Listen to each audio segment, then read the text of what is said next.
আমার প্রিয় ক্লাস 10-এর বন্ধুরা, তোমরা এখন দ্বিতীয় ইউনিট টেস্টের একটি স্কুলের বাংলার প্রশ্নপত্র দেখে নাও এবং তোমাদের যাদের পরীক্ষা এখনো বাকি আছে এই প্রশ্নপত্র থেকে তোমরা আইডিয়া করতে পারবে যে কি ধরনের প্রশ্নপত্র তোমরা পাবে। এইটি একটি স্কুলের প্রশ্নপত্র, তোমাদের কিন্তু পরীক্ষায় এই প্রশ্নপত্রটাই কিন্তু আসবে না, এই ধরনের তোমাদের একটি কোয়েশ্চেন পেপার দেওয়া হবে এবং এই প্রশ্নগুলি খুবই ইম্পর্টেন্ট, তোমরা এখান থেকে কমন পেতে পারো।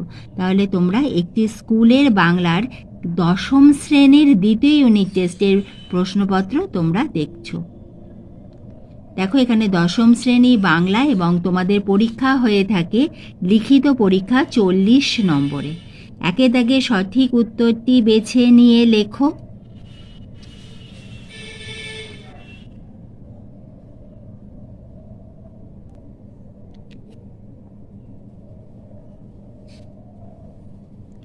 এরপরে 2-এর দাগে কম বেশি 20টি শব্দের মধ্যে উত্তর দাও।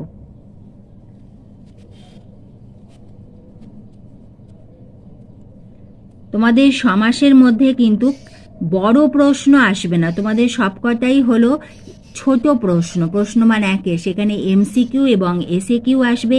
তোমাদের মাধ্যমিক এবং টেস্টেও কিন্তু বাংলা ব্যাকরণ থেকে তোমাদের বড় প্রশ্ন থাকে না, 1 মার্কসের প্রশ্নমান 1-এর প্রশ্ন থাকে এবং তোমাদের সমাস থেকে কাকে বলে এবং ব্যাসবাক্য সহ সমাসের নাম এই ধরনের প্রশ্নই এসে থাকে। এছাড়া সমাস ও সন্ধির মধ্যে পার্থক্য, এই প্রশ্নগুলো তোমরা পড়ে রেখো।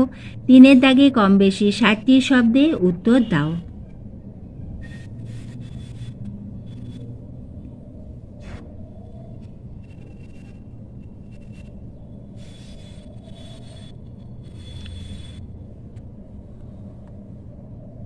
চারের দেখো 2টি প্রশ্ন রয়েছে।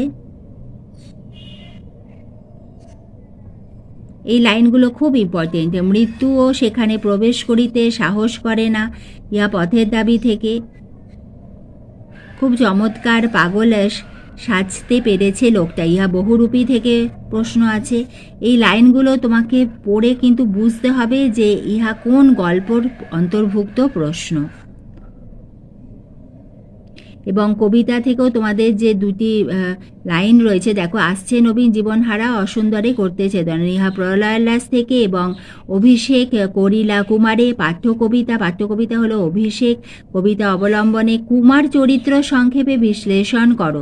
আমি তোমাদের বাংলা 2nd ইউনিট টেস্টের সাজেশন দিয়েছি এবং সেখানে কিন্তু এই প্রশ্নগুলি রয়েছে, তোমরা সাজেশনটা দেখে নিও। তোমাদের দ্বিতীয় ইউনিট টেস্টের তার লিঙ্ক দেখো ভিডিও শেষে এন্ড স্ক্রিনে পাবে, এছাড়া স্ক্রিনের ডান দিকের ওপরে তার লিঙ্ক আসছে, সেখানে ক্লিক করলে তোমরা পরপর তোমাদের আলাদাভাবে প্রতিটি গল্প, কবিতা এবং নাটকের আমি আলাদাভাবে তোমাদের গুরুত্বপূর্ণ প্রশ্নগুলো দিয়েছি, তোমরা দেখে নিও। 6-এর দাগেতে তোমাদের নাটক সিরাজদৌলা থেকে 2টি প্রশ্ন আছে, তার মধ্যে একটি প্রশ্নের উত্তর লিখতে হবে। 7-এর দাগে কোনি থেকে প্রশ্ন।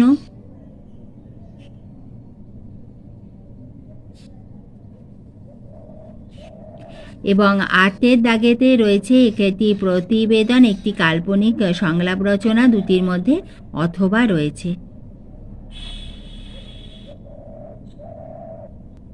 এই প্রশ্নপত্রের প্রত্যেকটা প্রশ্ন ভীষণ ইম্পর্টেন্ট, তোমরা খুব ভালোভাবে প্রশ্নগুলো রেডি করো এবং তোমাদের সিলেবাসে যে কবিতা রয়েছে প্রলয়োল্লাস এবং অভিষেক, তার তোমরা সারাংশ এবং নামকরণের সার্থকতা পড়ে যাও, তাহলে ছোট প্রশ্ন বড় প্রশ্ন যে কোনো প্রশ্নের উত্তরই তোমরা লিখে আসতে পারবে, তোমরা লিখতে পারবে।